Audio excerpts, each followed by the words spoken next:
Mobile આમ તો આપણા બધા માટે જરૂરી છે, પણ તે છતાંય આપણા નંબર પર આવતા કેટલાક કોલથી સતર્ક રહેવું જોઈએ. અને એમાં પહેલું છે નકલી પોલીસ કોલ.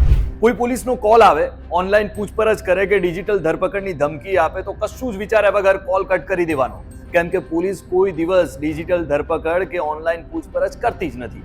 આ સિવાય નકલી પોલીસ બનીને એવો પણ કોલ આવી શકે કે તમારા કોઈ સંબંધીની ધરપકડ થઈ છે અને તેને છોડાવવા આટલા પૈસા આપવા પડશે, પણ તમારે શું કરવાનું?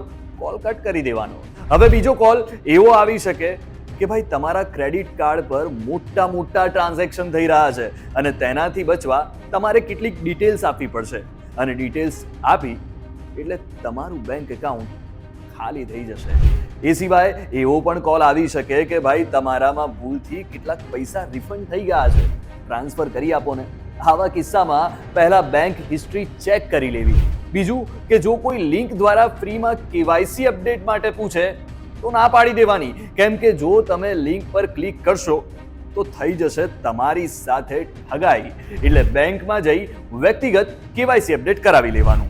અને આ તો કેટલાક સામાન્ય સ્કેમ્સ કીધા, પણ આવા કેટલાય સ્કેમ્સ માર્કેટમાં આવી રહ્યા છે, તો સાવધાન રહો, સતર્ક રહો.